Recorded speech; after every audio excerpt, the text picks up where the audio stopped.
rolling over, check my phone and get to scrolling just to see what people posted. Meditation, now I'm zoning in a place within my home, knowing for a moment that I've done enough to make atonement. Moving through a period of growth as you're hearing it. A light-skinned African-American experiment, living out my life just a brother with a wife and a baby in the coast, but learning from experience, enlightened. Married to the message, no hyphen. College grad, no stipend. Intuition paid in full, student loans are like teeth in my checks fighting. That's life in the shoes of a breadwinner. Corporate America fed dinners. The good life will give you a belly. It's getting kind of hard to get better. Making money isn't hard, that's why it's called legal tender. Saving is the challenge in a world of spenders. The honeymoon's What's happening in Hollywood? That a guy that's tough will be on the street waving at guys, screaming, they're trying to kill him. What's going on? Why is Dave Chappelle going after him? What is happening in Hollywood? Nobody knows. Maybe the environment is a little sick. I guess my cool J isn't kind enough, or could it be that my future isn't odd enough? Is it because I think your music is innocuous, or because I don't accept what they offer us? Deception is obvious, and popular opinion makes decisions for the youth. They would rather be entertained instead of listening to truth. While market and psychology manipulate your elements, selling you an irrelevant product of unintelligence. Tell me to dumb it down, I tell you to smarten up. The revolution is now, the end will start with us. The signal we're sending out encourages waking up. Executives look around, it's harder to make a buck. Independence for all, the rally crowd, the movement representing for y'all who actually buy the music. Truth is like the hangover punch from Mike Tyson, laying flat like that Galifianakis when I'm writing. Honeymoon's over. What celebrities become in our culture? Then I realized, oh my God, I'm one of those people. It's a small crowd, man. It's a weird place to be. We're going back. You can't get unfamous. You get infamous. You can't get unfamous, right? I fit comfortably between the retro and Nexo. Terminator X with a Tyrannosaurus Rex flow. Demonstrating how to be live and direct, so the rest can expect nothing less than perfecto. This track kinda reminds me of Tribe in the 90s. I guess I'm on a quest to align with the right beats, giving you the vision through my iMac typing, releasing the wisdom through my unsigned hyping, avoiding the vanity. You can be the man, I'll be the man within humanity, saving it from insanity by giving you a glimpse of who I am as a person. The words when dispersed will reverse the perversions. Peace to Shade Cobain and shout the chills worth, cause the beat and the verse are perfectly conversing. Ego-free music, but the message is strong. Invest in the real and you can never go wrong. The honeymoon's over. It's better than the fame that got to. People say that they like what I do. I like to live a good open life. I don't like to have to protect myself. I don't want my life to become about enforcing boundaries, but that's what happens when you become successful. Your humanity diminishes and you become something else to people. Let's go. Hey, everyone. Welcome to my live. My name is Dan Roth. I am going to be your host for the morning. This is it's definitely the most exciting interview that I'll be doing potentially in my life, because I get to do it with somebody that not only do I consider a mentor, but also a friend.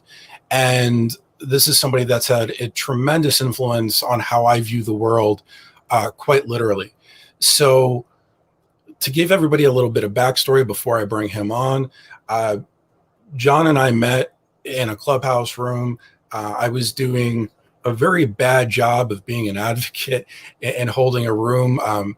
And John came in and really opened my eyes. So the reason that we call it Ice Bucket Awakenings, because I felt like when he spoke, I had an ice bucket dumped over my head.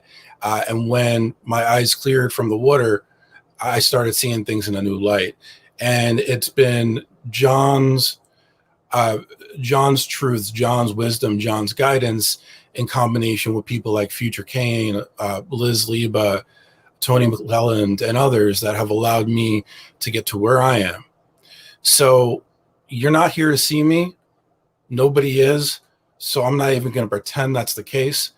So with no further ado and my supreme pleasure, I'd like to introduce my friend, author of Plantation Theory, John Graham Jr. Hey, what's up? Hey, what's up, buddy? for that intro, man. It sounded like you got baptized, man. That ice bucket awakening. I did. I did. You know, it would have been better if it was maybe a thing of coffee. It wouldn't have burned so bad if it was. But I know but that feeling, man.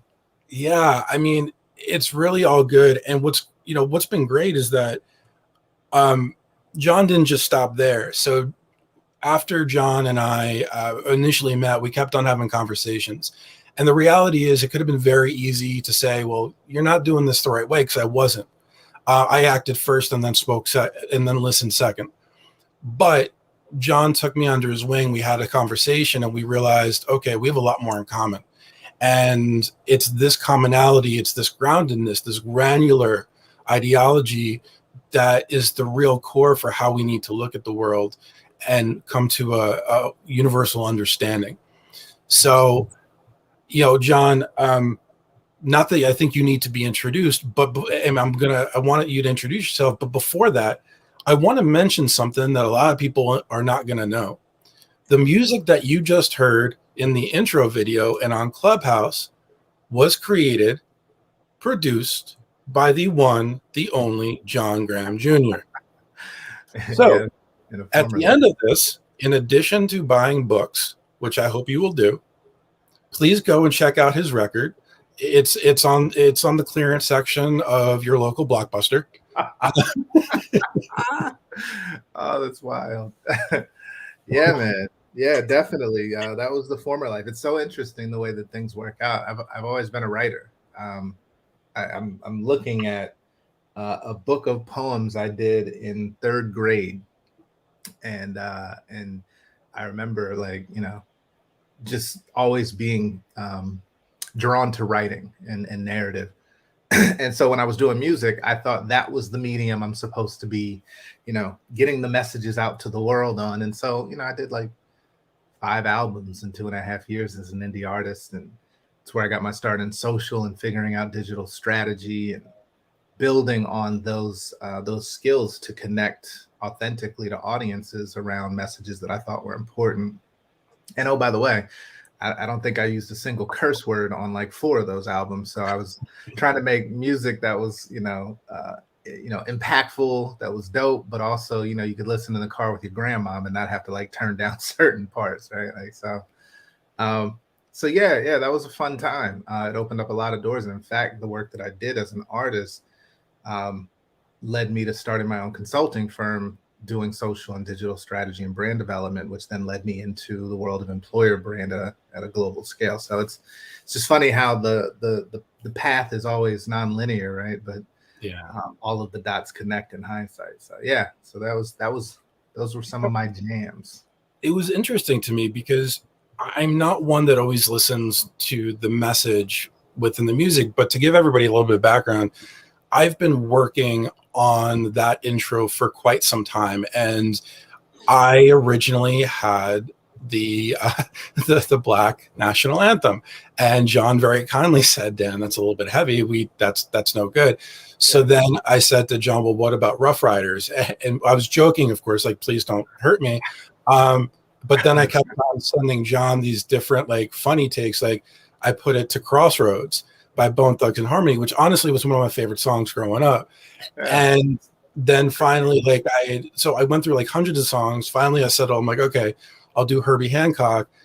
And then John comes up. He's like, oh, by the way, I used to be an indie artist. Do you know how many hours you could have saved me? Like, is this part of like getting back at me for something I didn't know I did to you? It's like, hey, I met you. You were a real asshole. But my bad. Next time I'll come a little quicker with the music suggestions and not be passive. No, it was promotion. No, I mean, it's all good. And to be clear, like, I don't do self-promotion. I don't do sales, especially within my lives. But the thing with it is that there's exceptions to every rule. And for me, you and your book seriously changed my life. So this is going to be a situation where I deviate from my norm for the greater good, right? And before we get any further, let me just say that there's going to be those that start and say, okay, well, John wrote Plantation Theory, let me go buy it. And the first place they look is Amazon. If you're one of those people, stop. Hammer time. I didn't just do that.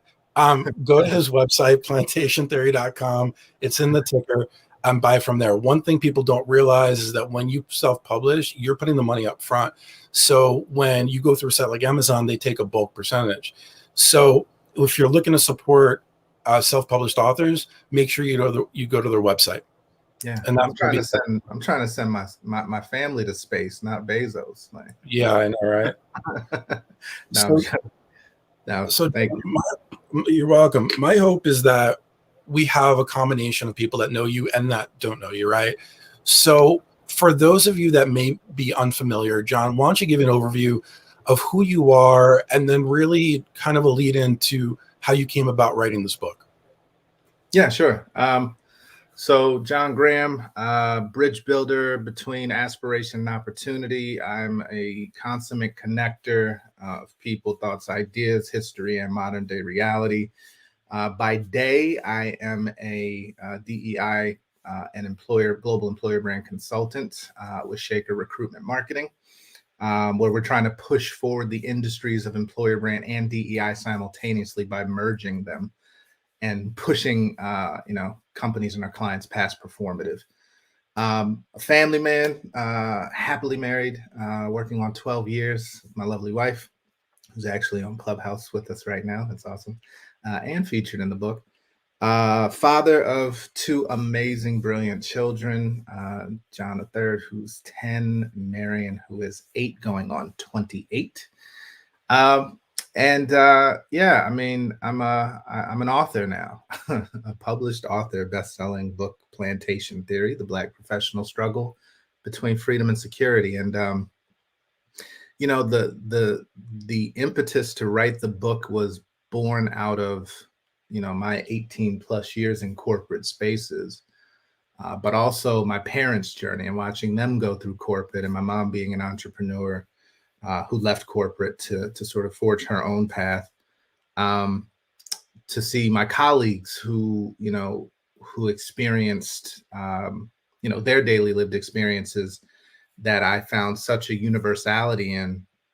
My grandparents who I'd heard stories about what they faced and challenges pre 1964 Civil Rights Act. So it's really the culmination of a lot of stories, right? And I felt a higher calling, as it were, or a burning platform to get these thoughts into a book format just after the killing of George Floyd last year. Although I had started writing the book before that, interestingly enough. But what I saw was right after, maybe a few weeks after, I had started writing a series on LinkedIn, blog articles called the Allyship series. And it was based on conversations I was having and just some of the high level themes or deeper level themes that I'm hearing in all of these courageous conversations and town hall forums within organizations. And so I started putting some thoughts down in blog articles. They started popping internally and externally.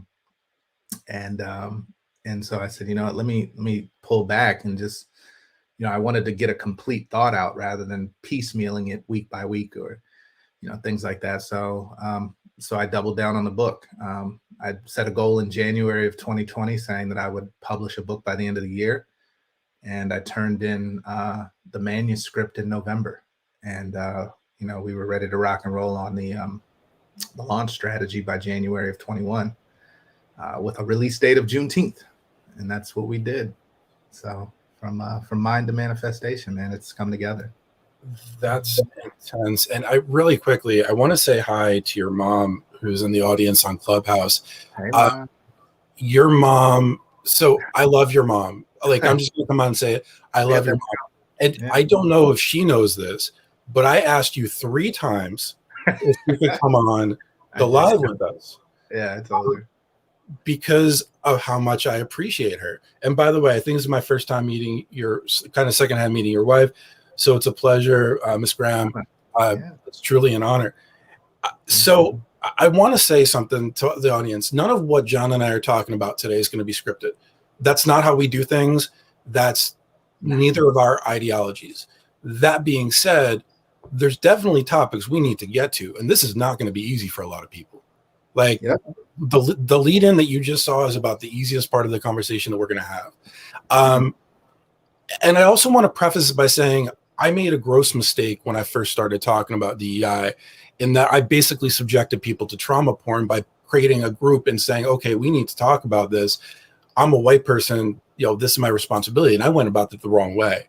So what we talk about today is not based on that.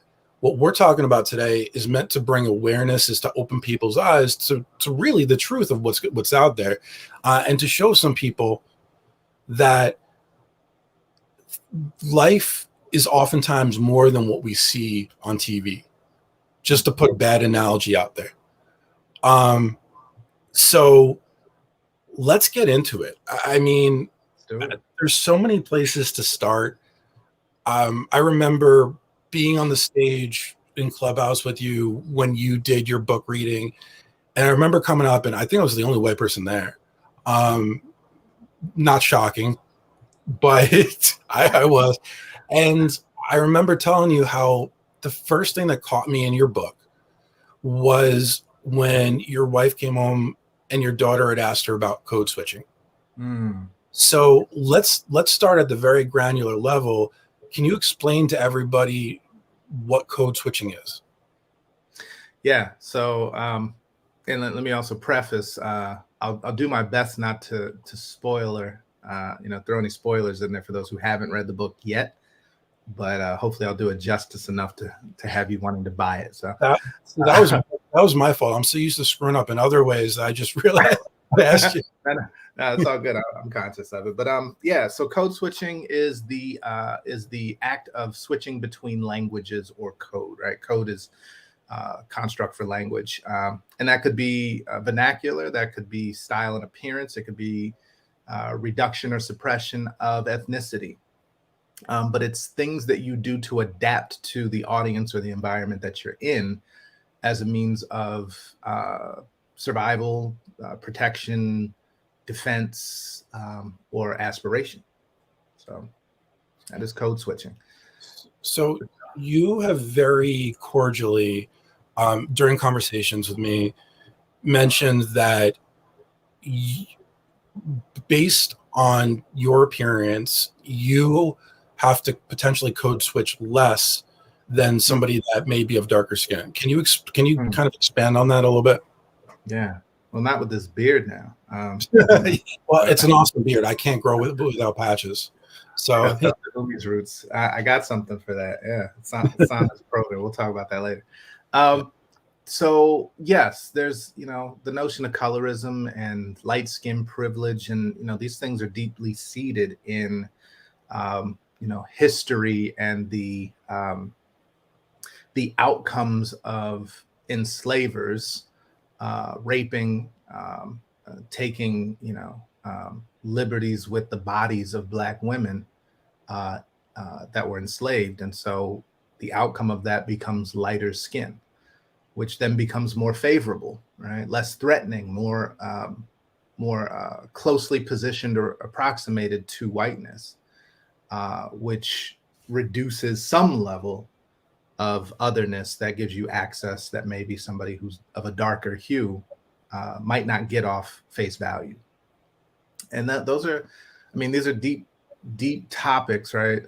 Very strong emotions that come with having that conversation around colorism within the Black community, because unfortunately, light skin was shown favor, and in some cases, worked in the house, right? That's where you get the house Negro concept, and darker skin worked in the field, were treated more poorly, had worse living conditions, were viewed literally one step below, farm animals.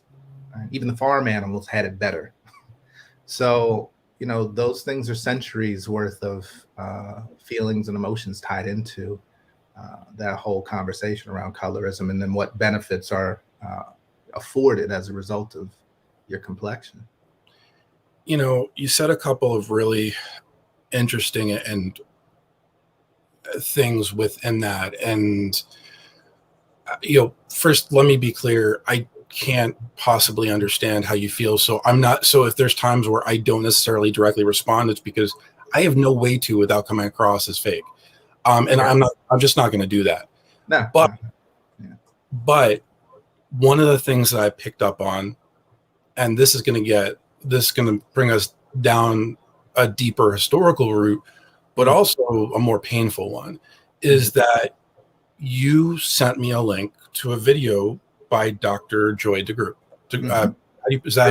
Dr. Grew, no. Dr. DeGruy. Yep. And author of post-traumatic slave syndrome. Yes, indeed. I got your copy. Shout out to Dr. Joy. Yes. I got my copy yesterday. It's next on my list. Right. So the reason I bring this up is because as part of the seminar, and just for those of you, I'm going to post. So just as a quick comment, everything that we talk about, we're going to encapsulate. I also have a resource guide. I don't even know if I told you that, for a couple of resources that include Dr. DeGruy, the Black. There's a couple of different things that I have on there. So we're going to get to that. But in her seminar, you brought up rape. And this goes back to the 3/5 compromise and the idea that a Black person was not considered a whole person, which is why somebody could, a white male of privilege could go and rape as many Black women as he wanted, and it was not considered a crime. Correct. Correct. And that's also tied to the statute that tied the status of an enslaved person to the mother, not to the father. Right. Which, again, if you write the rules, you're going to make them to benefit the behaviors that suit yourself. And so, there's the 3/5 compromise, but then there's also sort of the 164th, right? Designation. If you had 164th Black blood in you, you were deemed Black. And so then you get sort of the maroons, the quadroons, the mulattoes, like all of these variations and steps from whiteness that otherize you. It's so unique, right? The American approach to slavery, right? American chattel slavery was so peculiar. They literally called it the peculiar institution, and that was on a global scale. The world had seen nothing like it. And in fact, moving forward through history, and you look at what Hitler and the Nazis did to determine Jewish blood, they didn't go down. They thought that the American designation for Blackness going down to 164th was extreme, right? So that tells you on what level of insidiousness, right, had to be involved in creating this construct we're dealing with. I'm a bit off the beaten path there, but yes, that is quite peculiar. We're unscripted, so this could go off whatever beaten path we want. And like, as I'm sitting here talking to you about it, like, the reality is there's so much to unpack that even as I'm trying to formulate the direction to go in, it's really difficult. Yeah. Like, and I want to be clear. Like, let me call something out that I'm very well aware of. Some people may be watching this and say, why the hell am I the one doing this interview? I'd say why not? Yeah. I mean, first of all, it's a fact. Second is that you're my friend and I get to and you don't. There it is. But like, no, but in all honesty, regardless of which ideology that you follow, the reality is that we talk about, I inherently do have a seat at a table that you don't always have access to. So if I'm the one that goes in and says that I need to be outspoken about these issues in order for it to make a change. And I want to be clear that I'm hearing you correctly, because that was a conversation that had been had, and I believe you were there for, right? So can you just to make sure that I'm hearing that I heard that correctly? Can you just expand on that component? Which one specifically?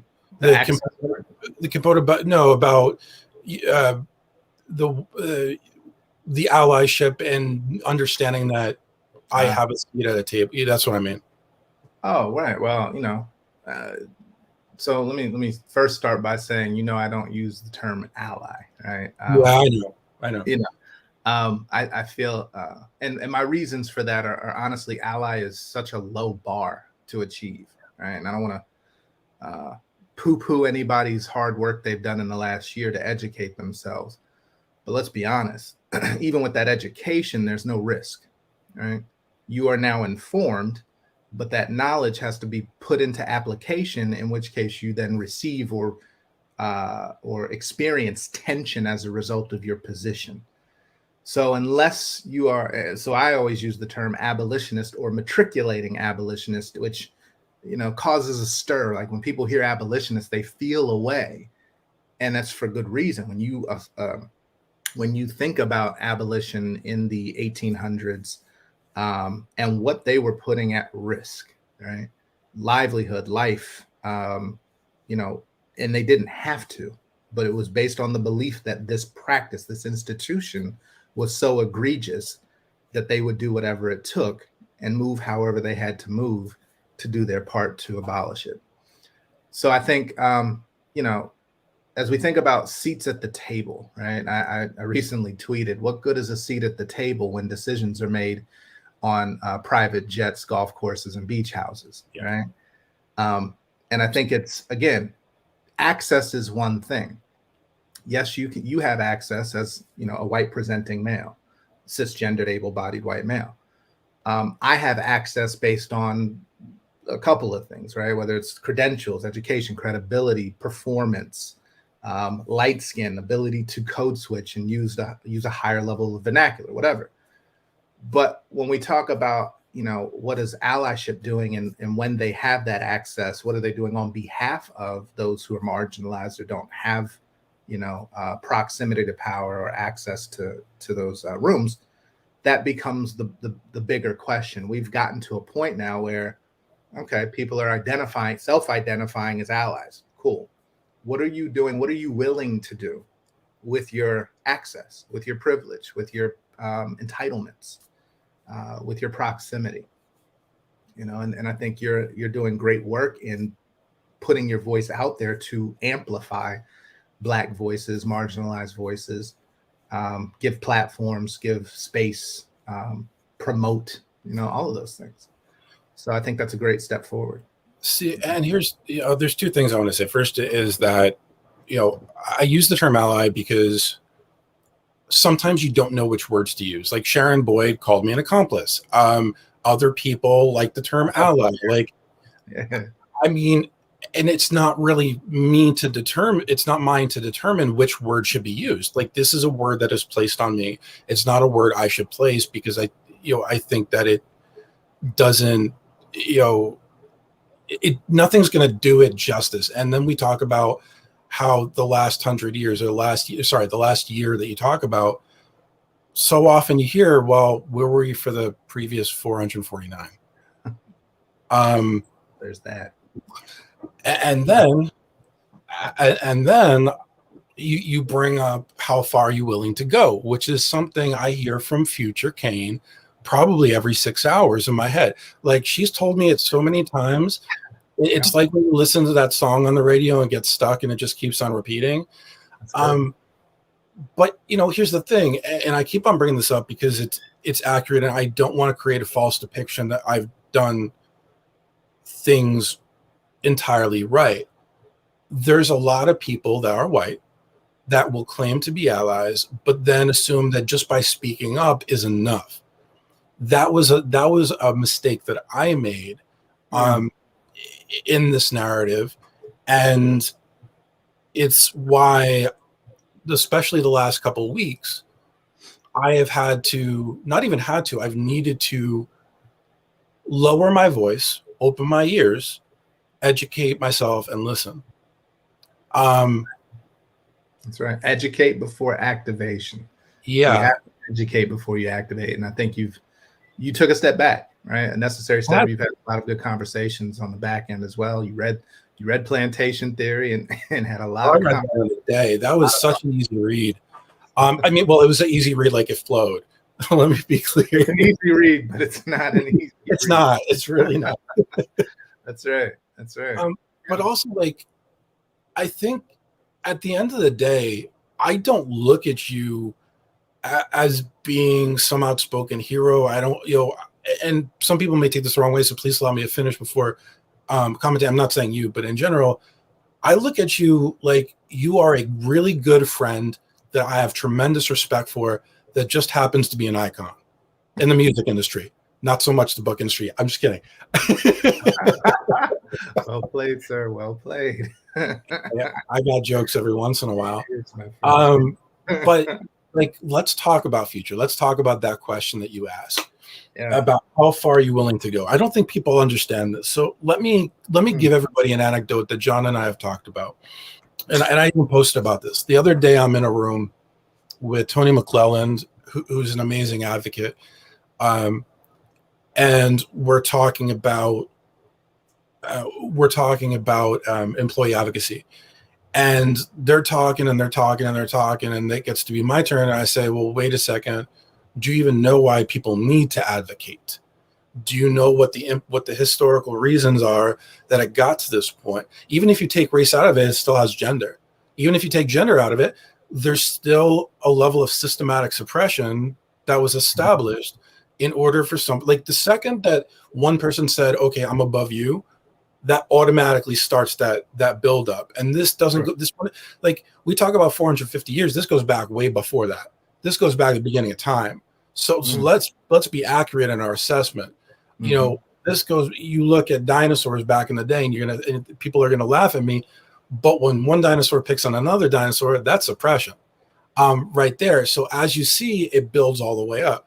So I start talking about this and I immediately get smacked with, no, you're not looking at this for a wide scope. You know, you're pigeonholing people. I'm like, I didn't say anybody was, I didn't say not to advocate. I said you have to understand what you're advocating for and the reason we need to. And the reason I'm bringing this up and linking this is because this is the same thing that goes with whether you want to call it abolitionism, whether you want to call it allyship. You have to get to know the details. You have to know about the drowned towns. You have to know about the 3/5 compromise. You have to know about Black Wall Street. How else are you going to have a perspective when people start talking? No, it's a super valid point. I often say a lot of people want to start at what and then move to how without ever looking at why. And that's what I really wanted to focus in on, was not just presenting the what and then the how to move forward. I tell people in the preface of the book, this isn't a solutions book, right? You're not going to get the best practices and tips and tricks for DEI out of this reading. What you are going to get are a set of questions that are better than the ones that have been being asked. Also predicated on an understanding of not only what is going on, and then, you know, really looking into why is it happening and what are the things that catalyzed our current reality and lived experience. And so, yeah, I think it's easy to look at what, and you see this at a broader scale, why there's such an aversion to teaching history through the widened lens of reality, right? Not as this, you know, pretty painted picture or this glossed over version, because to explain why will now give you a better perspective on what and should inform how to change or move forward, which does not serve the broader construct if you have, you know, children looking at the world very differently, because they're the ones who are actually going to change it. Absolutely. And by the way, I feel myself getting angry at some of this stuff. And if you're in the audience and you're getting angry, that's natural. You're feeling it. That means you're in the right place and you're hearing things. So let me just be very clear. If this conversation doesn't elicit some sort of emotion from you, you're part of the problem. I'll call that out. I have no problem doing it. Yeah. I mean, it's just the reality of the situation. You can't talk to me about drowned towns. You can't talk to me about redlining and not feel a sense of anger or frustration when it comes to this, because at the end of the day, we're all human beings, which is something that history has really tried to make us forget. How about that? Yeah, history, legislation, media, education, just those institutions have also done a good job of erasing humanity, right? But I think there's a turn here, right? There's last year, I think, created a shift in this an opportunity to have really direct conversations. Now,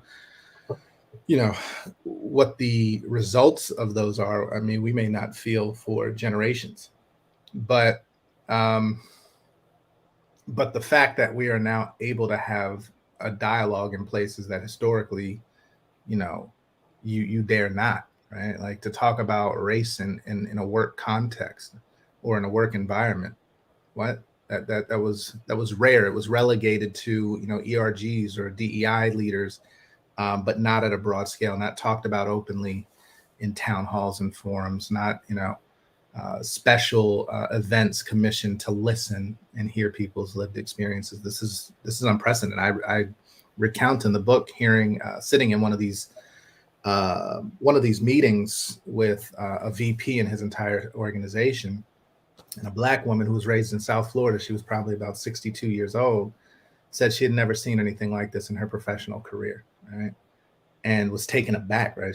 There was so much emotion because of what it enabled her to release for the first time in a public forum.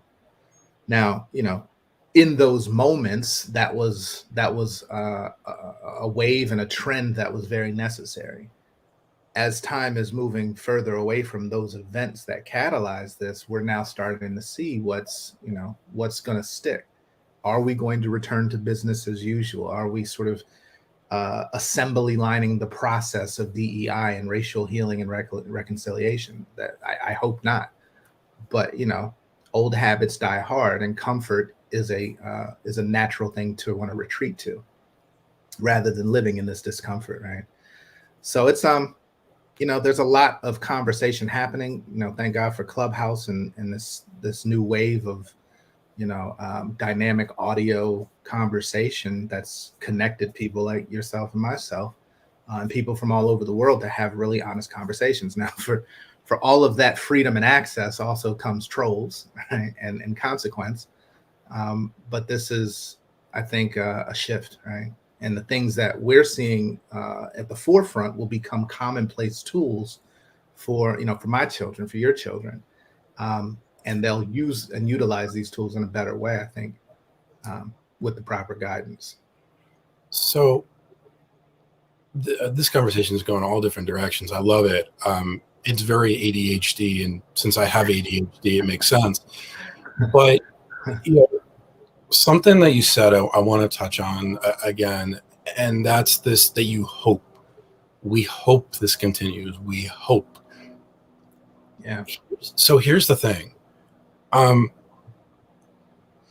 Our history shows us that people get enamored with certain things, and it goes on for a while.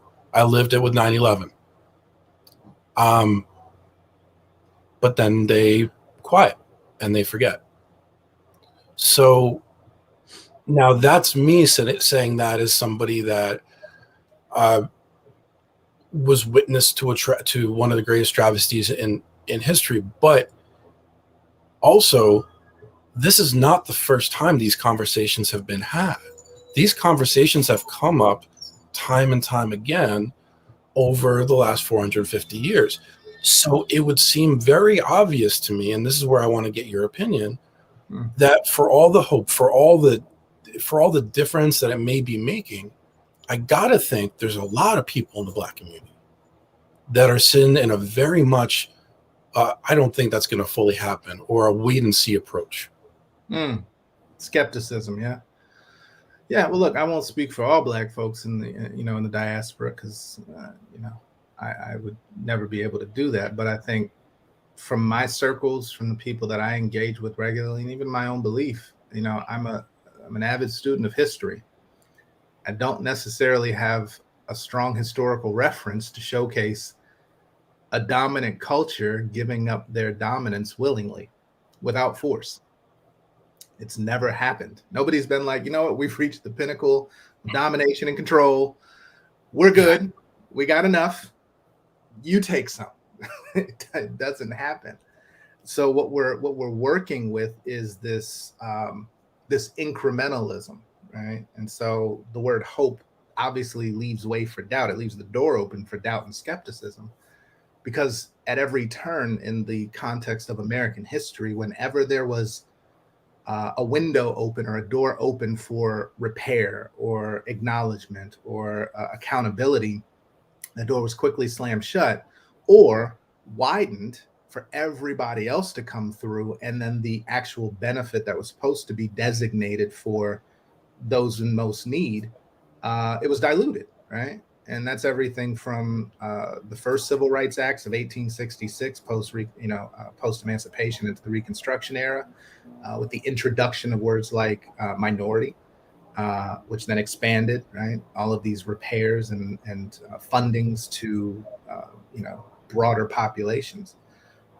to modern day immigration policy, and you can see where some of even the 1964 Civil Rights Act. When we think about integration, when you think about who the biggest beneficiaries of affirmative action have been, right? It's been largely white women, and that's statistically factual. So as you think about this inherent skepticism, you have to look at history to showcase why that's there. And until we see something that is beyond this incremental band-aid performative approach, well, then you have to be cautiously optimistic. You do what you can, but you still have to I think level the expectation a bit. So let's take this one step further and bring up another statistic, and I'm curious to get your take on. Yeah. So I think it's recent statistics have shown that Caucasians will become the minority by 2050 or something around there, where for the first time in history, 2054. So is there anything that would lead people to have a hope that just simply by having less in comparison to the majority, that there will be any less control of the power or of the supposed power? Let me first correct the stat. Caucasian is already a minority. Okay. They always have been. Let's think about that, right? There are more melanated people in this world than non-melanated, or lightly melanated. Let me just say that. We all possess melanin. To which degree is the question. So the framing of that needs to be put into context. If we're talking about American minority, okay. If we're talking about European minority, okay. But on a world scale, they're already minorities. Power is not necessarily based on numbers. If we knew that, if we believe that, then you wouldn't have the 0.01% controlling the majority of the world's wealth. But then the other side of that is how are we defining power, right? Because if the world decided, like if Black folks decided to stop working, the American economy would shut down, right? If they stopped spending, let me say that, the economy would grind to a halt. So power is really about how it's wielded, not necessarily just the statistics or the numbers behind it. So I think your question is really around, will reduction in population or majority status in this country lead to a turn in power? I don't know that that's the case. I think about historical reference yet again. Because a particular group within a society dwindles down, does the power shift? Well, you look at the indigenous native population of America. That power didn't transfer; it was stolen, right, by force and at the end of guns and disease. So I revert back to my statement that there's no historical reference for power transitioning just based off goodwill or morality, right? It's taken by force or power. And you're 100% right. And first of all, thank you for correcting me. I'm well aware that there may be times I make mistakes in phrasing, and I appreciate the way that you handle it. But I also asked that question for a very pointed reason, because I think for some people, there may be a belief that if numbers revert, that automatically that's going to associate with a decrease in power. And we both know that's not the case. But I was trying to lead into this, because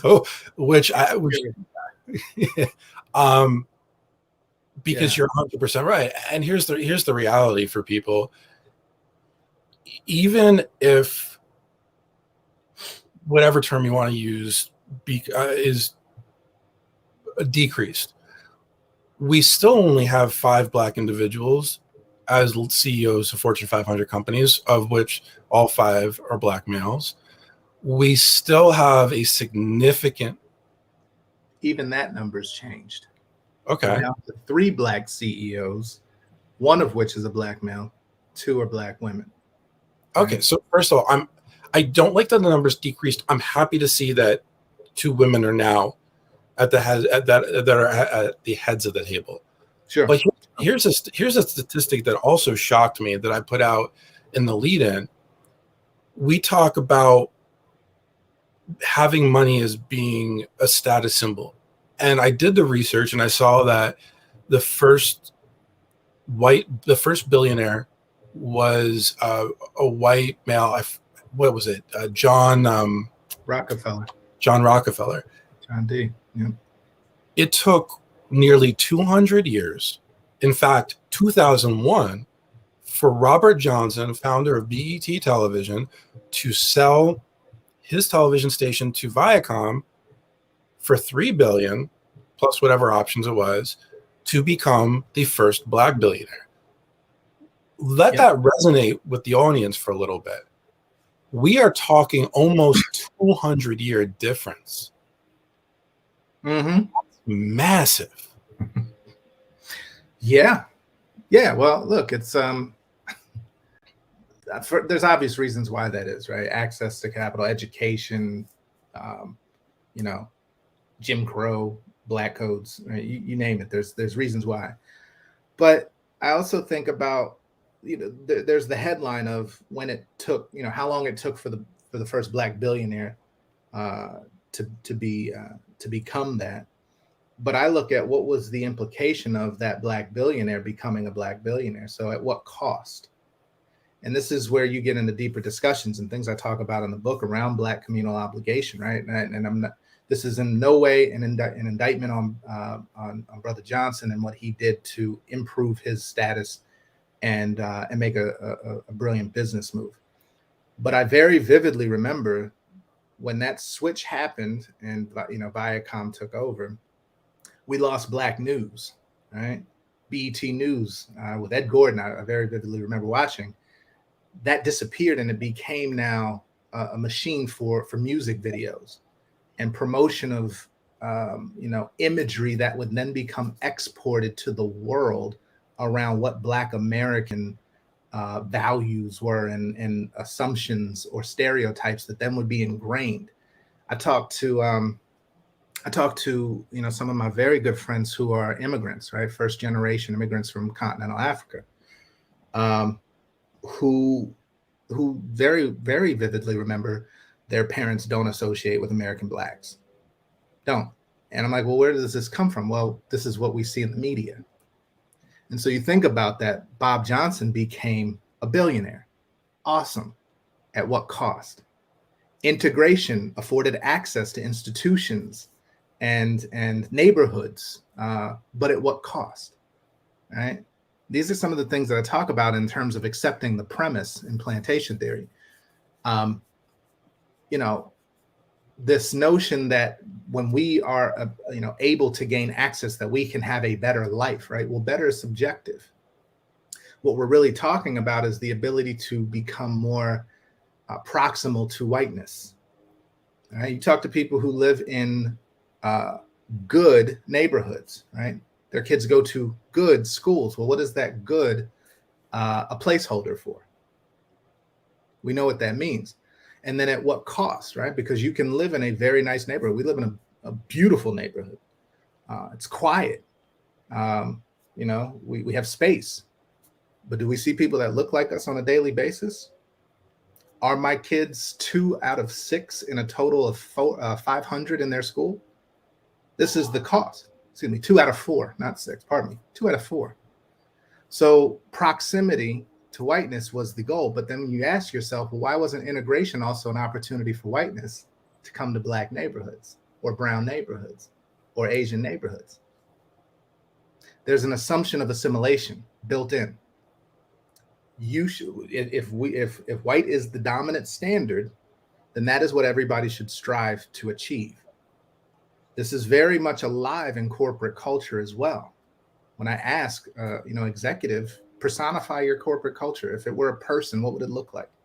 What kind of music would it listen to? What kind of films would it watch? Where would it live? What kind of sports does it like? Those kinds of things. And it defaults white, cisgendered, white, able-bodied white male. So there's an assumption of assimilation when you come into a corporate culture those are the values, those are the norms that you're going to accept and acculturate to. So, yeah. So I want to call something out, and I think that. So for those of you that are watching, I think you could see that the tone from both John and I is changing. It's becoming more ingrained, more serious, because that's what these conversations are, right? I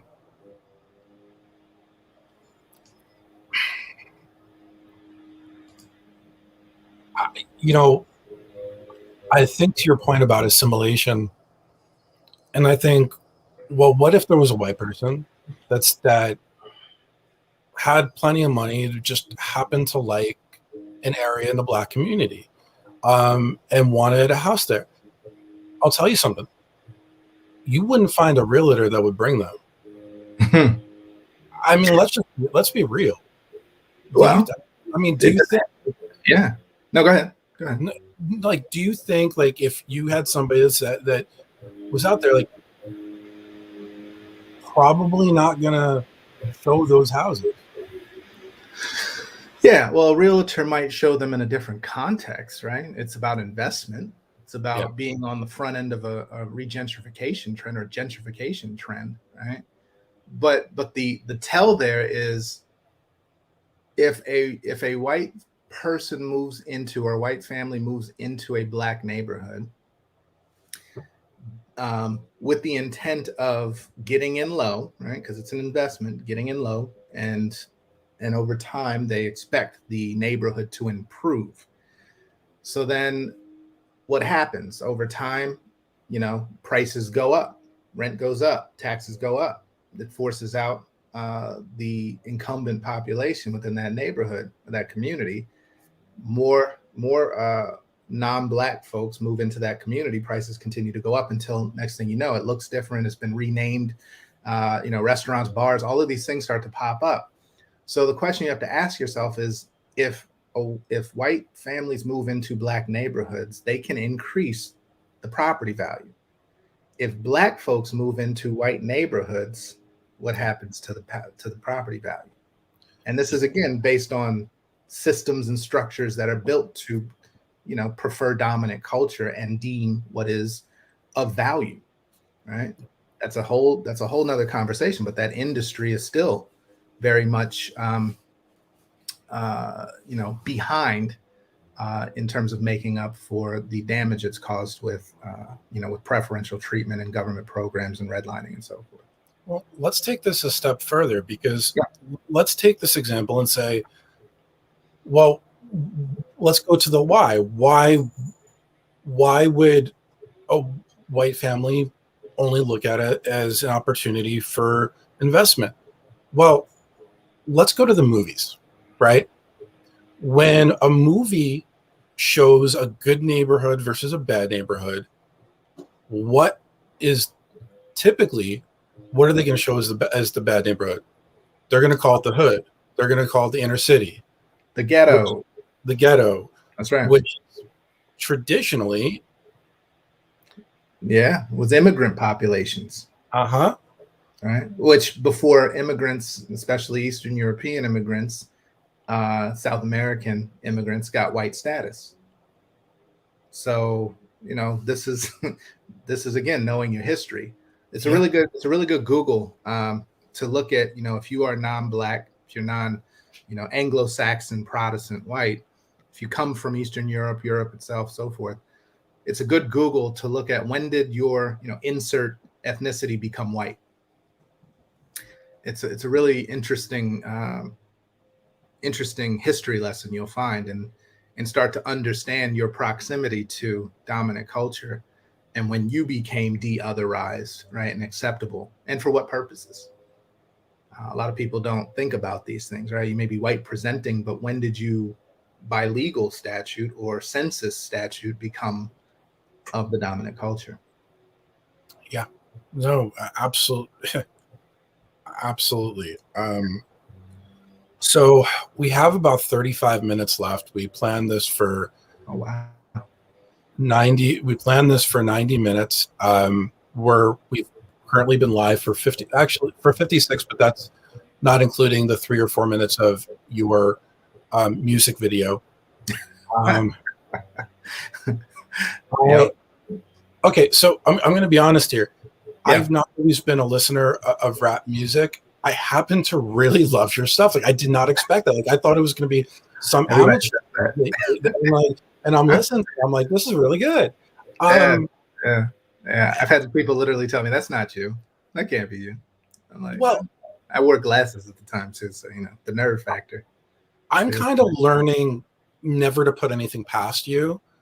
Because every time, like, not that I have, I mean, you kind of came out of the gates as, but like, how was that there? How did I come out the gate? Yeah, I have no problem being a goofball. I don't know. That was amazing. Yeah, thank you. I appreciate that. Beard energy, man. It's big beard energy. That's what that was. Yeah, big beard energy. Like, there's like 5 different directions I could go here, and like 3 were just not good. So, my point being that I really enjoyed it. By the way, can people buy what is it?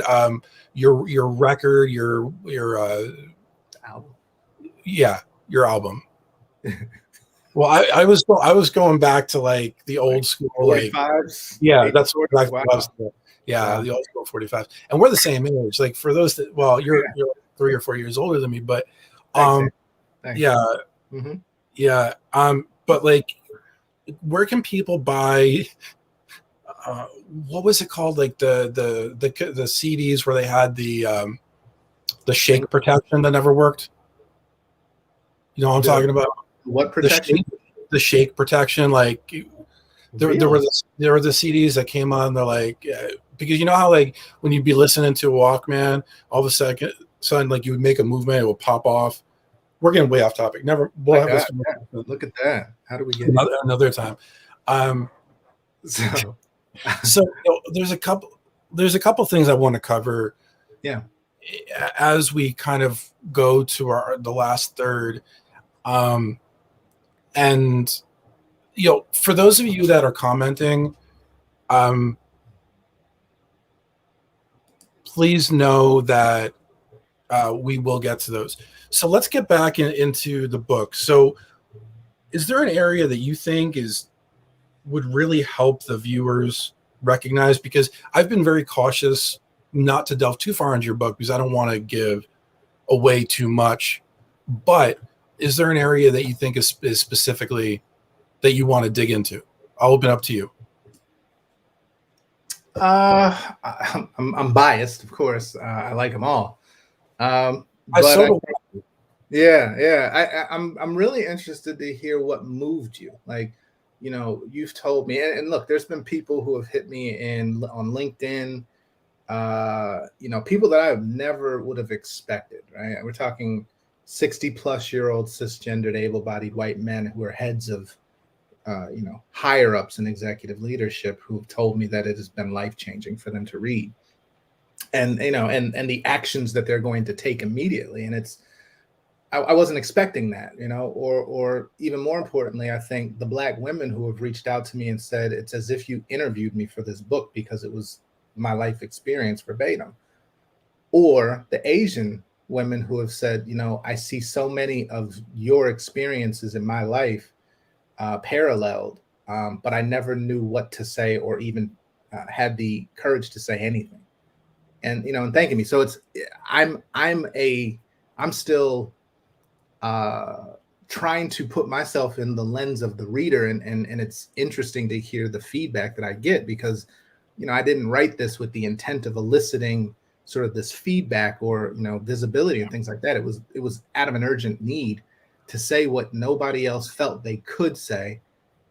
And it has come with some level of pushback, right, of some level of tension and consequence, not not to the extent of like damaging to my livelihood or reputation, but it is, not everybody's going to receive this as as well as the ones that I've heard about. For those that I've heard about, how many haven't I heard who didn't feel it? Right. So I would love to know your perspective. If there's a section of the book that really hits you over the head. So there were three things that really stood out to me. And first of all, let me be clear that the entire book stood out. I used to be an avid reader. I really haven't in a while, although I'm picking up again. But your book hit me in that. So first, I think it's the first time that I've had an emotional connection to the situation because I knew the person behind it, and I could kind of I couldn't picture myself in those roles, but I thought about our friendship, and I thought about, so it hit me in a different way. Mm-hmm. And this is something that I've talked about. Sometimes you have to be connected to an individual that's going through things in order to have a better understanding or emotional understanding. So there's three things that hit me. Okay. One I mentioned before, when your daughter asked your wife about code switching. Yeah. It hit me for a number of reasons. I want to be careful because I've had conversations with people where I've made the mistake of trying to draw parallels that just can't exist. So, okay. So for me, and this is just going to be very open, honest conversation. Yeah. Like when I talk about parallels to code switching, I try to put myself in that place and see how I would feel in that role. So for me, that took the place of me having ADHD and going into a place and having to pretend that I was, but I don't want to, but I don't want to disrespect anybody by saying that's the same thing. So I want to be clear and say that I know it's not. Absolutely right. Yeah. No, and I appreciate that caution, but I also, and I've encouraged you before, let go of that fear, right? Ask yourself, what is the consequence first and foremost if the intent and the context of your statement is out of a position of learning. Be prepared for pushback, correction, maybe, right? But don't be afraid to make a mistake. That's how you learn and grow. But I like how you thought about it with your non-visible disability and what you have to do to change yourself or alter yourself in these settings so as not to be otherized. Yeah. And there's plenty of people with non-visible disabilities who do that every day, and it is draining. Yeah. Right. Now, for visible, characteristics that already come with baggage, disadvantage, assumptions, stereotypes, and so forth, well, you're constantly in a state of altering, right? But anyway, I digress. Code switching. No, it was a great point, and this is why I love talking to you, because I know that I can make these statements, and you know the context of where it's coming from, so you understand that when I'm talking, it's through a learning perspective, and I'm aware of that. And you're right, I shouldn't be afraid to make comments, but I also want to be cognizant of listening and learning before I act. Because that's part of the problem. That's part of the racism. So the second thing that really impacted me, which I think it probably impacted me differently than some other people may have, is when you had that really good conversation with the receptionist, and then you walk in, and she sees you, and it's like, here's the 6'4" Black guy well, we really had this great what, but this is what you. That's right. That's like. right. I got to be honest with you. In that moment that I read that, I held up my middle finger. Ah, So like, I would have, but I needed the job at the time. Well, no, I just mean like as I was reading it, I was like, actively like giving her the finger. Right on. Yeah. Look, so I'll put this out to those who are watching live and can comment. Just throw a me in there, or raise your hand in some way to say if that's ever happened to you, right? Where you've had a phone screen and you hit it off, really felt a great connection with the recruiter, and then you show up in person as your Black self, and they immediately, like, you see that that conflict within them that's trying to reconcile the voice they heard versus the image that's in front of them. Blow up the comments if that's ever happened to you. I'd love to see that. Please do. And whoa, I got sorry. I love Liz. I have to bring this up. Oh, be careful. Yeah, it's my birthday plan. What'd she say? She said I had a Black person do that to me. Hey, look. It's funny. That's a really interesting point. I've just deployed unconscious bias training at my organization, and one of the things that's built into this learning platform is implicit association tests, right, or IATs, where you are in real time able to measure your level of biases, right, whether severe, moderate, or weak, towards different races, different genders, how you make cognitive decisions and empathy and so forth. And a lot of people get shocked when they see their results, right? It's very personalized, but they see their results and they may have a very strong bias against Black folks, right? And I'll be the first to tell you, when I first took it, I had a strong bias against Black folks. I had white women who had a strong bias against white women, right? It's what you don't understand. And the reason, what you always have to remember, is these are the unconscious things that are baked in based on years of programming, right? It's reinforced through the media, through, the movies, the news, your schools, your neighborhoods, your religious institutions. Like, it comes at you from all sides to ensure that these things are so deeply coded, you don't even question them. So yeah, it's not, unfounded for Black folks to receive, untoward treatment from other Black folks. This is how the system works on itself, without question. Yeah.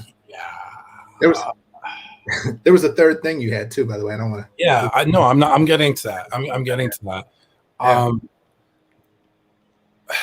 When people you care about say things, it hits you in a different way. And Liz is truly one of my close friends who I love and respect.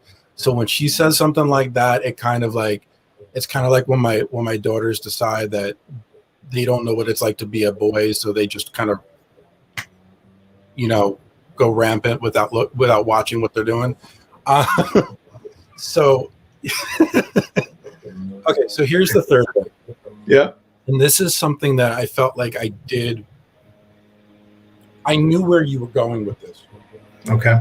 I had a similar situation happen in a different context. I remember reading the part of the book where you said that your company had asked you to create a DEI initiative. And then when you pushed and when you finally had something in place and started talking and ramping up, they said, well, wait a second, you're rubbing people the wrong way. You're trying to go too fast, too hard. We need to back up a little bit. That was the third thing. And there was a lot in the book, but that to me was F, like F to the level. To you. No, look, again, in the moment, and obviously even in hindsight, it is absolutely egregious, right? But then you also recognize that the notion of weight, right? We're just not there yet. We're not ready yet. Has been constant for generations, centuries. Just wait, be patient, give us time. And when you're in the middle of this mass moment, right? Post George Floyd's killing, and every company is coming out with commitment statements and throwing hundreds of millions of dollars towards organizations and adding headcount that miraculously wasn't possible before, and elevating people to new positions and doing all of these things. And then the moment you have a recommendation on how things can be structurally sustainable, wait, we're not there yet. And so real.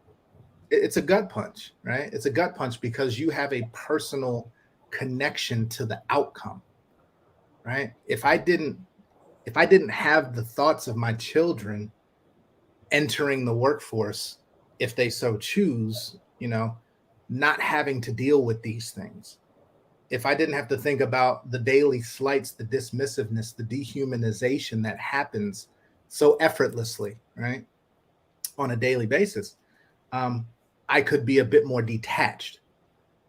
But when you're told wait, because those who are uncomfortable with the pace of change feel like it's too much too fast, when you've got 400 plus years, right, in terms of timing, right? Now, on the arc of time, 400 years is but a blink. But let's be honest. My father read this book. My mother read this book, and they said, God, you're still dealing with that? This is the same thing I dealt with 30 plus years ago,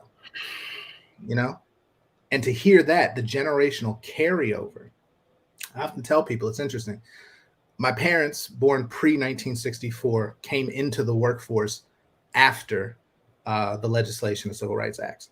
So they were literally the first generation to be afforded the benefits that came around, affirmative action. My father literally told me his first job coming into corporate, the white manager had a choice to make. And he said, I've been told I have to hire a black guy. You're going to be the black guy I hire. Said it flat out. Like if you heard that today, it'd be like, oh, but right. These are people who pre-1964 Civil Rights Act could say these things and worse with no consequence.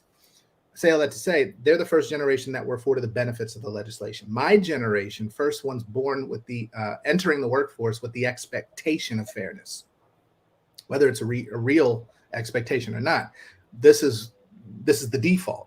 You shouldn't be saying these kinds of things. You shouldn't be doing these kinds of things. My children's generation is going to come in with the expectation of choice, right? They're going to either opt in or opt out completely and have no thoughts about it. Why would I subject myself to that kind of stuff when I can go and code and build and create and monetize and create my own and do my own thing? And these are the things that we're reconciling with. So you're dealing with multi-generation. My good friend Greg Corbin is an avid educator in this space around multi-generational workforces and diversity from that dimension. And the fact that we're still dealing with leadership who were born in an that didn't have to care about your feelings when it came to race. Let's be quite clear. And that was reinforced throughout the organization. And so who they learned leadership from, even worse when it came to acknowledgement, empathy, right? Care and consideration of different diverse dimensions. So at some point, the generational conflict here comes when you have 4 different generations in the workforce, right? I think it's 5 in some cases, because there's a value clash now, right? There's the way it always has been versus the way it should have been and what it should be in the future, all working in the same construct, but there's still a power dynamic there. So, yeah. And this is another conversation that we've gone into before, and I don't know if we have time to delve into it, but there's this huge conflict because 450 years, the reality is that there's a lot of people, myself included, like, okay, we need to change this overnight. The problem is you can't change something like this overnight. So it's this weird emotional a pull and tug because like it's going through something knowing that, damn, this never should have happened to begin with. We never should have had to deal with the repercussions of our own actions. This never should have, like, it just never should have. So what do we do? Where do we go from here? Like, how do we put it in our minds? How do we comfort ourselves? And we shouldn't be comforting ourselves, so I don't want to put that, but that we're going to do what we need to do to get it corrected, however much time it takes to correct. Yeah. Like, this should not be a situation where we have to wait for previous generations to die for something to happen. And here's the issue. It doesn't matter what we teach our kids in school, because if they come in, if they're brought up in a home that's inherently racist, no matter what they're taught in school, they're still going to learn the behavior at home. And studies time and time again show us that those are the behaviors that are going to carry over. So what do we do? That's right. Yeah, I mean, that's the $8 billion question. What do we do, right? And I don't get into what could have and should have, right? We deal with what is, we understand why, and then we start to formulate how we move forward. There first and foremost has to be an education, right? I love the work that Liz does, with the Black History Academy, to educate people in a way that I think I have not seen before and so succinctly done. Because again, if you don't understand why, then you're going to repeat. And if you're accepting of why and want to cover that up, well, then obviously I see the motive, right? We see the reason and the rationale. So I'm not going to purport to have the answer or the solution for systemic racism.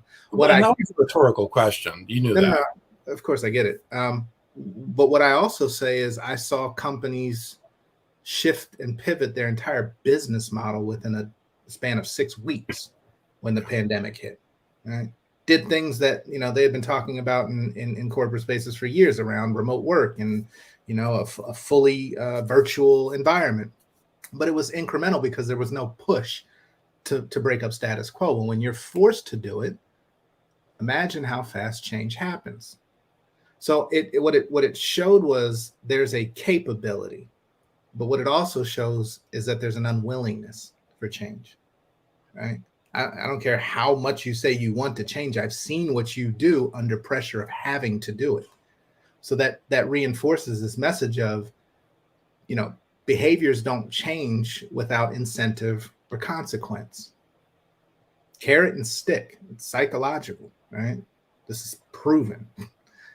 And so if there's no incentive to change and there's no consequence for not doing so, well, then what are we committing to, right? We're committed to activity that produces no result or the same result, expecting a different outcome.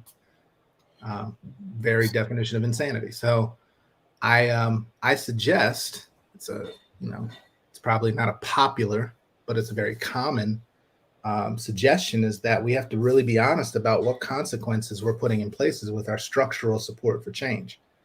All the behavioral stuff is cool. And I talk about this in the book. Behavior is cool. It's necessary. You need to educate. You need to have a common language around the disparities and the inequities and so forth. Awesome. But what are the structural supports that are going to reinforce the behavioral expectation with a consequence or an incentive or both? Right? If you're unwilling to remove toxicity from your corporate culture, but are still adding more money and more headcount to fix the problem, I find a conflict there, right? And these are questions that need to be asked. They are.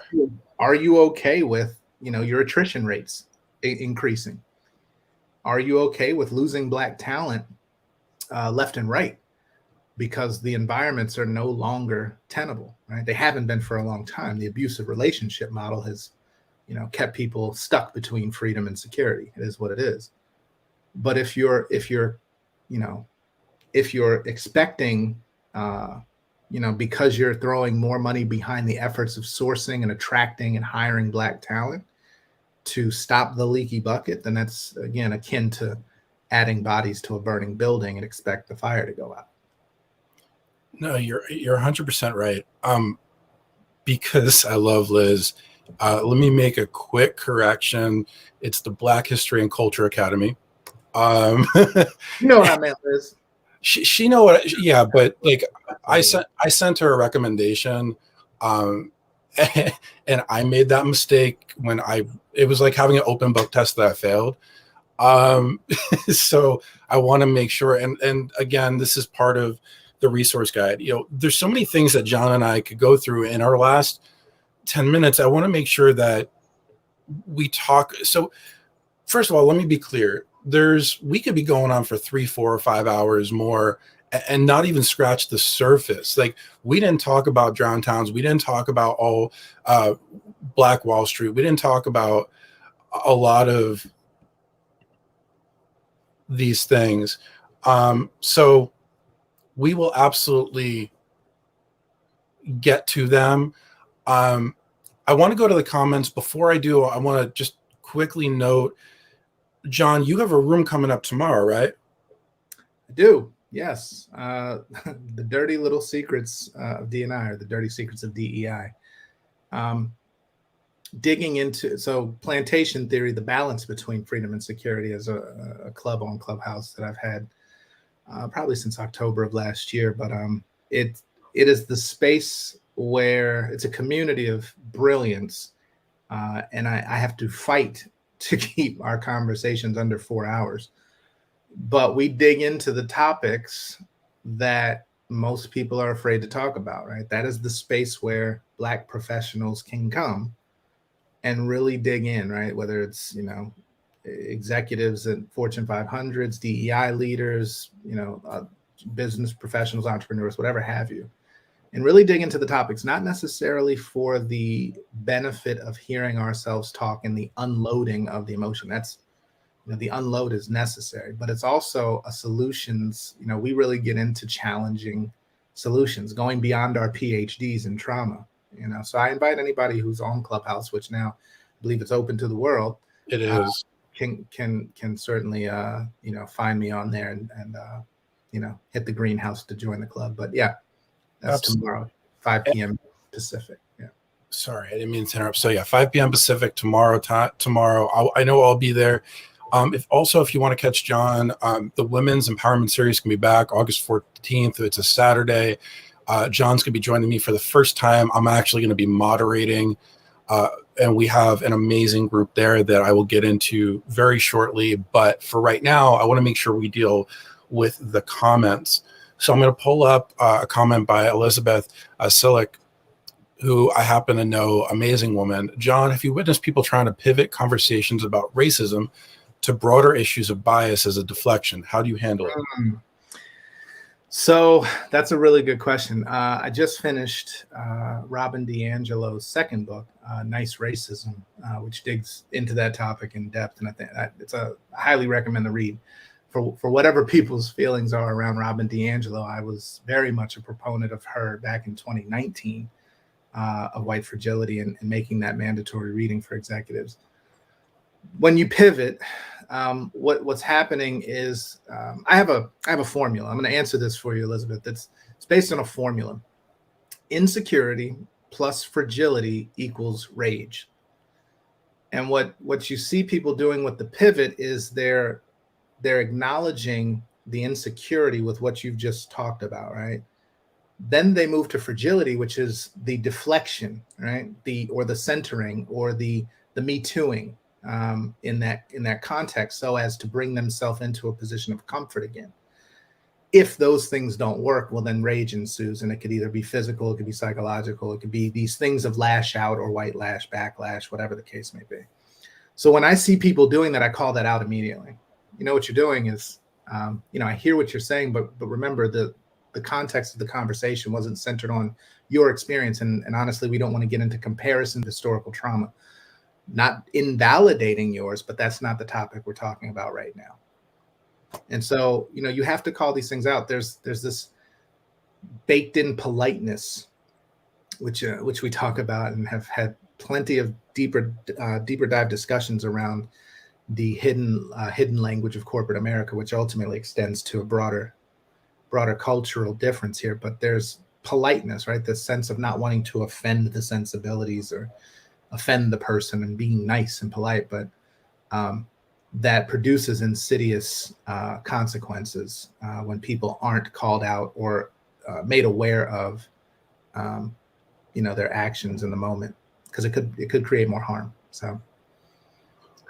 Absolutely. And thank you for answering that. For those of you that saw me looking off, my phone had died, and I was trying to make sure before we ended that I was back in the room on Clubhouse. So let me go to a comment from Gary Turner, who actually does a room with Tony McClellan.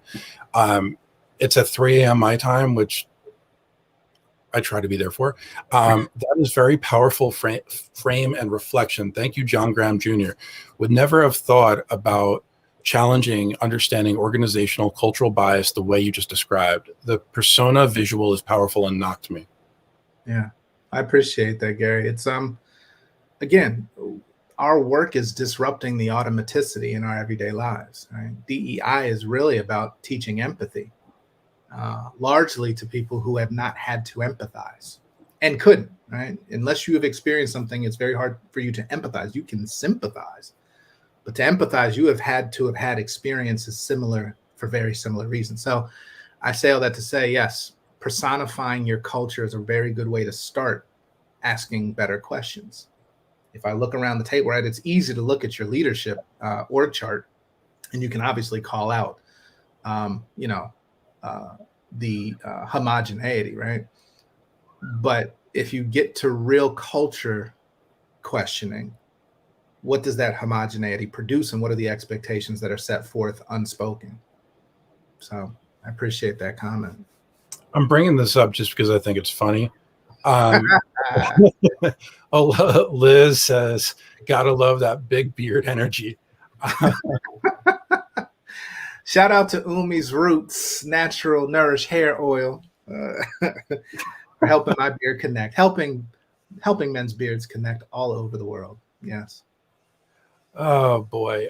So I want to acknowledge that Elizabeth asked a couple of questions. It's also being told that it appears that your Clubhouse turned off. So I don't know what happened with your phone. So we're both in there, but apparently. Oh, yeah. Hold on. I know what happened. Yeah. So early days of Clubhouse, I was on it way too long. And so I set up time limits for myself. So hopefully everybody can hear now again. Sorry for the break. And so, yeah, the time limit just popped off. And so I ignored it, but it messes with the audio. So anyway, we should be back. If you can hear us in Clubhouse, Troy's on stage. Troy, just flash your mic for us. Yeah. So Perfect. All right, cool. Perfect. I invited Troy up because for those that don't know, Troy runs a room called Bridging the Racial Wealth Gap. Very graciously, I've had the opportunity to be a moderator in that room. I don't know when the next one is coming up, but we'll let you know. Because there's no other questions per se, I do want to go back to Elizabeth's second question on curious about your reflections on how this property value aspect plays out in interracial families. Wow, with the grenades, I love it. I love it. Throwing them. So that's a very good question. I think this really gets into what is the impact of othering in a community, right? Interracial. How are we presenting? If we're, if you have visibly white presenting husband versus visibly white presenting wife, and black husband or black, right? So there's different dynamics that play there. Here's one thing. I'll answer your question with another question. Elizabeth, have you ever noticed in most commercials, modern day, you're seeing a lot more interracial couples and families, right? But I want you to be conscious of something, and this is for everybody listening. As you watch television, be conscious of how many black male, father or husband figures you see versus white male, black female, right? There's still something very unspoken in what's becoming acceptable. and that's based on history, historical fact, right? And what the implications and what the demonization of a black male, white female relationship would be if in fact it were, let go, willy-nilly, right? Uncontrolled. These are conversations that, I have black male friends who married white women and have multiracial children. They experience otherness in their communities in some cases, but they also, they've been mistaken, right? Black men walking into their home have been mistaken for, robbers or criminals, not supposed to be here.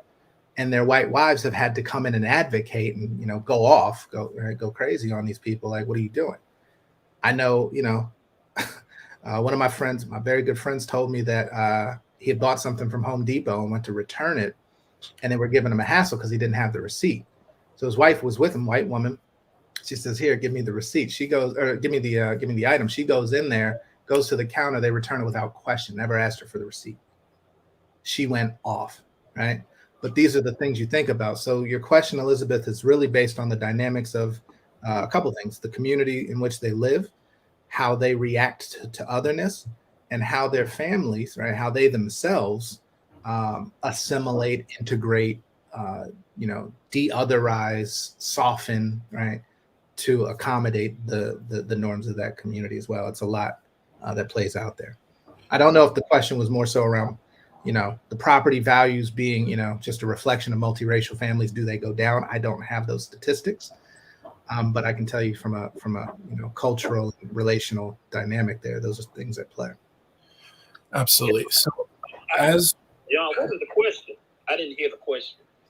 Oh, I'm sorry. So Troy just I'm just hearing them, like, where are you getting on Clubhouse? I'm like, where's this voice? Yes, God. Yes. God, well, if an accent, I love it. Troy, the question was curious about your reflections on how this property value aspect plays out in interracial families. So if you're on LinkedIn Live, you can see the questions coming through as well from those who are joining us there. So as we kind of wrap up, I want to propose a call to action. So one of the things that we notice on Clubhouse or otherwise is that there's a lot of these conversations are not always attended by a diverse audience. So here's the thing. I did a post yesterday as the final lead-in which I mentioned that my father brought me up with the idea that the character of a man is shown in what we do when nobody's watching. So here's where this is different. If you have a friend that's white, if you have a friend that in general that thinks that you think that this would benefit, they do not have to put their name on it. They do not have to say, "Hey, I'm here."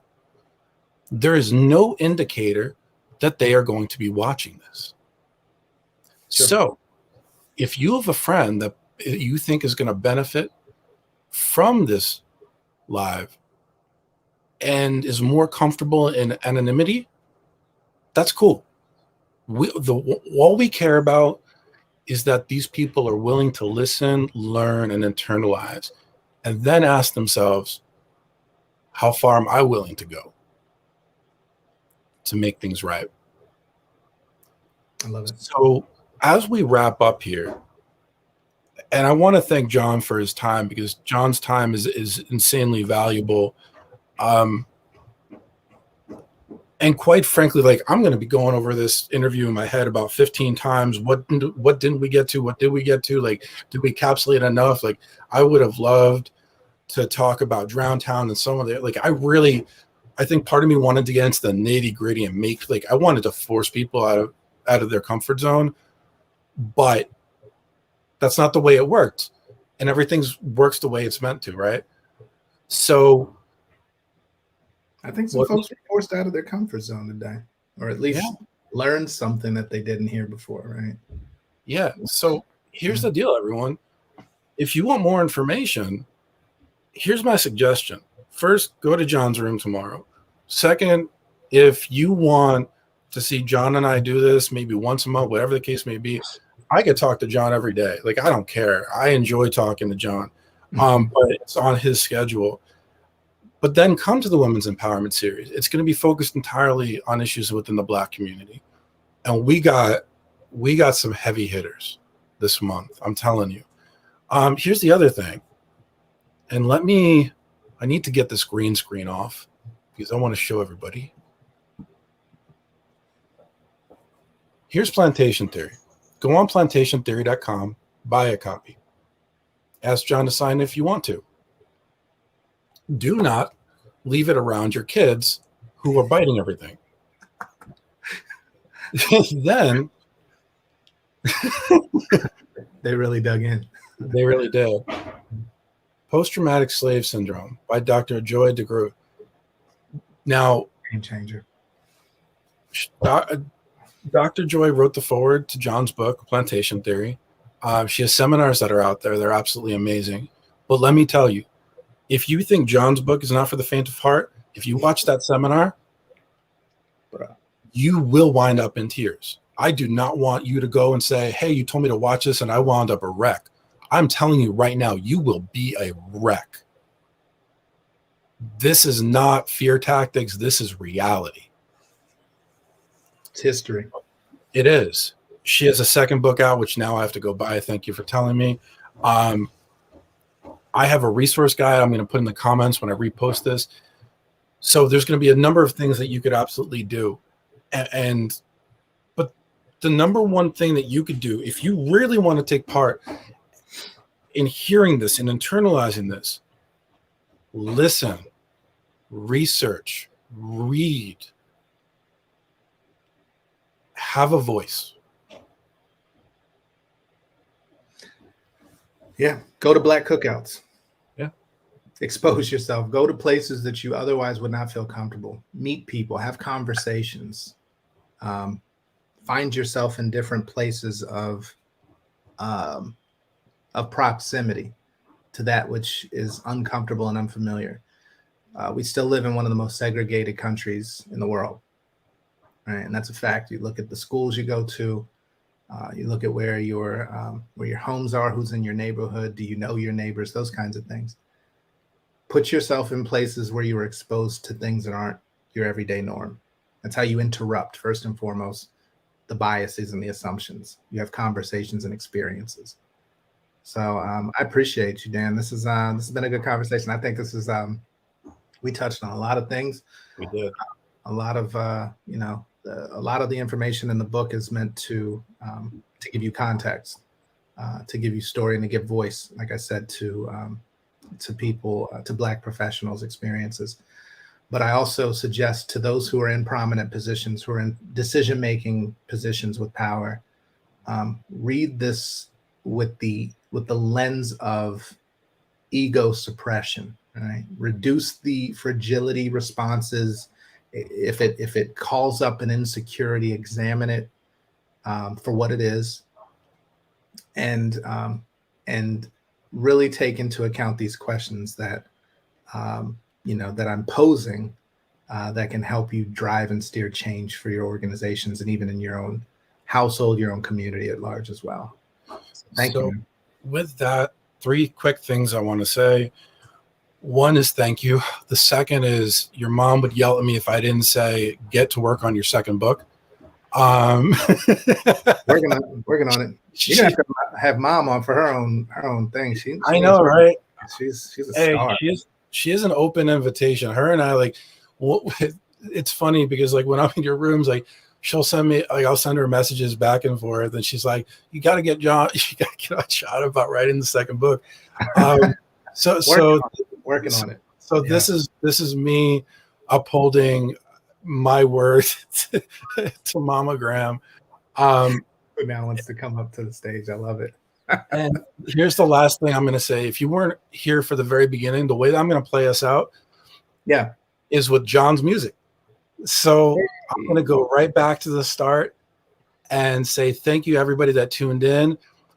Please enjoy.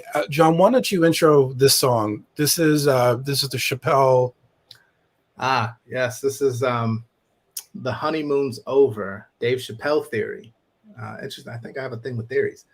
I wrote and recorded this in 2012, actually. So maybe dated, but hopefully it aged well with time. And it's a marker of a moment in time for me. So enjoy. So here we go. Thank you everybody for watching. And here's a couple minutes as we close out of John doing what he does second best.